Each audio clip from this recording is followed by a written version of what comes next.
Olá, tudo bem? Tamar aqui. O que é personalidade? O que o líder precisa ter para executar o seu trabalho com sucesso? O que a desobediência de Adão trouxe como consequência para ele? Como ser feita a escolha de alguém para um cargo de liderança? Quais os cuidados que um líder deve ter? O que é sucesso? O que é ser um líder bem-sucedido? Quem são os líderes que você admira? Fique comigo até o fim deste vídeo e vamos juntos crescer mais um pouquinho na graça e no conhecimento de Cristo e continuar aprendendo juntos sobre a arte de liderar. Se inscreva no canal, clique no sininho, escolha a opção todas para ser avisado todas as vezes que publicarmos um vídeo novo. Já deixe o seu like, clicando aí no joinha, no gostei e compartilhe com todos os teus contatos. Deus te recompensará. Vem comigo!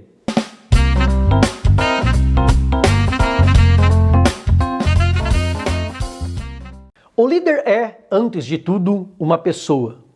Parece óbvio, mas não é raro que as pessoas se esqueçam disso.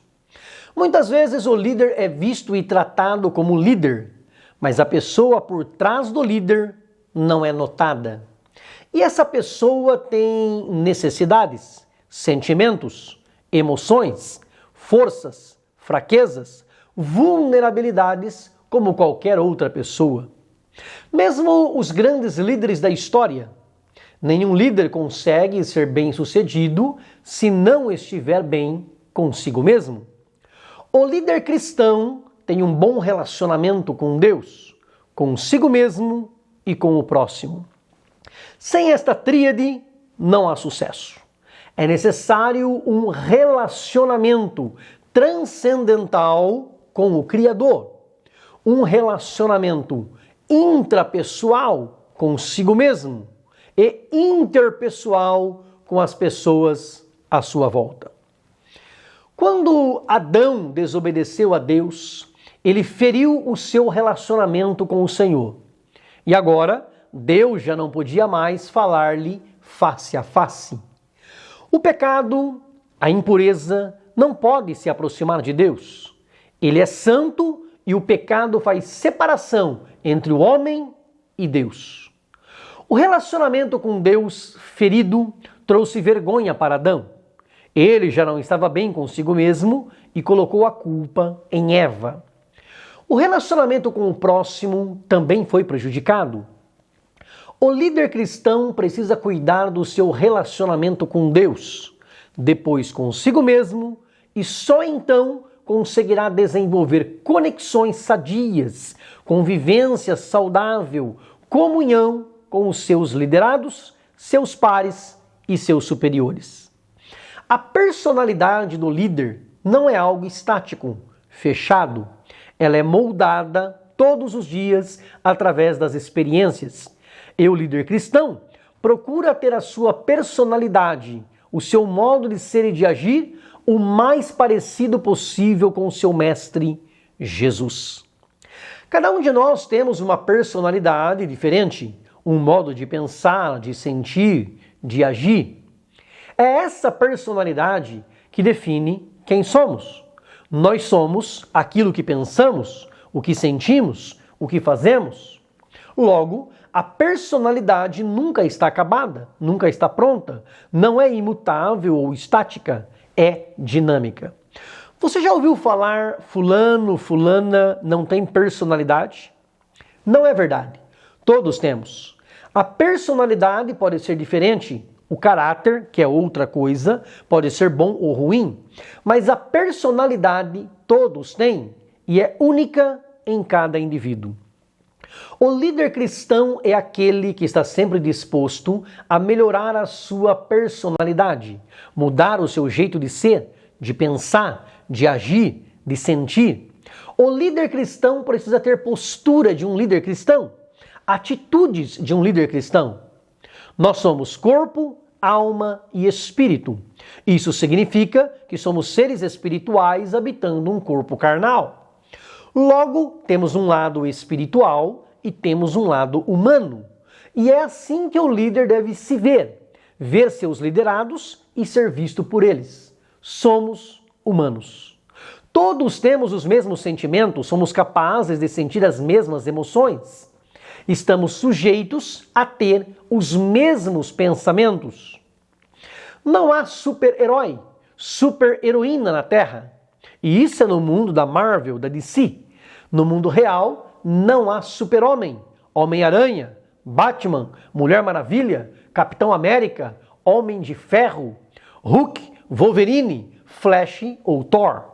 Somos homens e mulheres que vão à luta todos os dias e nas experiências somos moldados e mudados para melhor. O sucesso envolve uma escolha. Que escolha? Conhecer a verdade e aceitá-la. Ninguém é verdadeiramente bem-sucedido se seu sucesso está edificado sobre mentiras, sobre ilusões. O líder precisa saber o que é correto, verdadeiro, íntegro e agir de forma correta e ilibada em todas as áreas da sua vida. Todo líder deve conhecer as suas limitações, as suas forças e fraquezas, suas oportunidades e ameaças. Tem que estar sempre disposto a aprender. Tem que ser humilde. E como escolher alguém para ser um líder na obra de Deus? Através da oração e do jejum. Este é o padrão bíblico e o modelo neotestamentário. O apóstolo Paulo foi um grande líder. Deus o havia escolhido como um vaso de honra, como um instrumento para levar o evangelho aos gentios. Ele tinha um chamado divino, mas a palavra de Deus nos diz em Atos dos Apóstolos, capítulo 13, versículo 2, que foi servindo a Deus e jejuando que o Espírito Santo disse para os discípulos: separem para mim Saulo e Barnabé para a obra que os tenho chamado. Que obra era essa? Pregar o evangelho, liderar o povo de Deus, viajar fazendo missões, expandir o reino dos céus. Havia outros profetas e doutores. Poderia ter sido Simeão, chamado Níger, ou Lúcio, o Sirineu, ou Manaém, que fora criado com Herodes. Eles eram profetas e doutores na igreja primitiva. Mas talvez você nunca tenha ouvido falar deles. Lembrar dos líderes é sempre mais fácil. São eles que entram para a história. Mas por que Paulo? Por que Barnabé? Porque eles foram chamados por Deus e ordenados por ordem direta do Espírito Santo. A igreja hoje, para separar os seus líderes, precisa usar o mesmo padrão. Buscar a Deus em oração e jejum e ouvir a voz do Espírito Santo. Não deve ser pela posição na sociedade, pelas contribuições financeiras generosas, pela capacidade intelectual, pela amizade, pelo nepotismo, por ser parente, pelo favoritismo. Esse definitivamente não é o padrão bíblico. O líder na obra de Deus deve ser indicado pelo Espírito Santo, como Deus disse para Samuel: esse não, esse não, esse não, esse Davi sim. O líder cristão, chamado por Deus, deve cumprir com responsabilidade a sua missão, seguindo o mandamento da palavra de Deus na segunda carta a Timóteo, capítulo 4, versículo 5. Mas tu, sê sóbrio em tudo, sofre as aflições, faze a obra de um evangelista, cumpre o teu ministério. Cumpre o teu ministério, a tua missão. A obra só acaba quando acaba. Só quando você puder dizer: missão cumprida. Combati o bom combate, acabei a carreira, guardei a fé. Um líder de sucesso tem a clareza da missão que lhe foi designada. Ele sabe o propósito que Deus tem para a sua vida e cumpre a sua vocação. Como diz o apóstolo Paulo na primeira carta aos Coríntios, capítulo 7, versículo 20, cada um fique na vocação em que foi chamado. Uma vez que o líder sabe qual é a sua vocação, o seu chamado, o seu propósito de vida projetado por Deus, uma vez que ele conhece os seus limites, ele se dedica, se prepara, se aperfeiçoa todos os dias para cumprir com excelência a sua missão. O experiente líder Paulo ensina ao jovem líder Timóteo, na primeira carta, no capítulo 4, versículos 12 e 13. Seja o exemplo dos fiéis, na palavra, no trato, no amor, no espírito, na fé, na pureza. Persiste em ler, exortar e ensinar até que eu vá. O líder deve estar disposto a aprender. Em Atos 20:20, Paulo instrui: olhai, pois, por vós e por todo o rebanho, sobre que o Espírito Santo vos constituiu bispos, para apacentardes a igreja de Deus, que ele resgatou com o seu próprio sangue. Paulo está dizendo: olhe primeiro para você mesmo, e depois para os outros.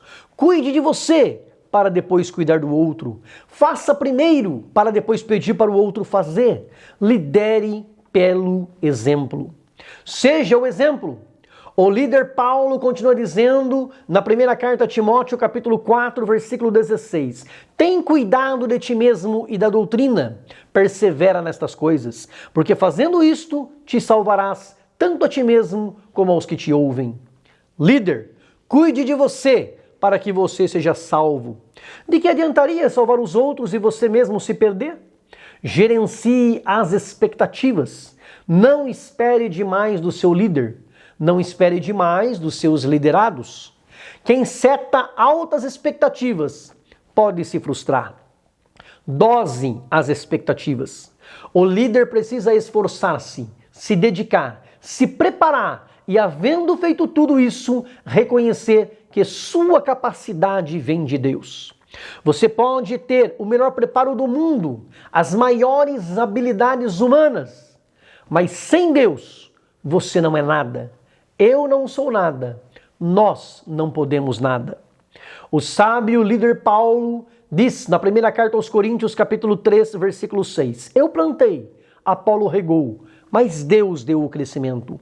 Sem Deus não tem Paulo, Pedro ou João. Não tem Apolo, Timóteo ou Barnabé. Sem Deus não há crescimento. O líder precisa ter alvos muito bem definidos. Precisa saber para onde está indo e aonde quer chegar. Precisa cuidar da sua espiritualidade. Como diz Paulo na carta aos Efésios, capítulo 4, versículo 1, andeis como é digno da vocação com que fostes chamados. Cuide da sua postura, de suas atitudes. O líder cristão precisa ter uma família saudável e sólida. Precisa ser exemplo. Precisa estar em contínua comunhão com Deus. Faz o que é certo e o que é importante, e não simplesmente o que é mais fácil. Estabelece prioridade e trabalha nas prioridades. Mantenha o foco no alvo, no objetivo, nas metas. A vida pessoal do líder vem antes da liderança. Deus se preocupa mais com o Itamar como pessoa do que como líder. Por isso, a comunhão com Deus, o relacionamento comigo mesmo, precede o relacionamento com o próximo, incluindo a minha equipe. Que Deus nos ajude, nos guarde, nos dê a sua graça e nos capacite a ser um líder melhor a cada dia que se passa. Se você concorda que esta mensagem é de Deus, dá um like, clica no joinha e escreva no comentário: eu concordo. Deus te abençoe. Grande abraço, beijo no coração. Fica com Deus.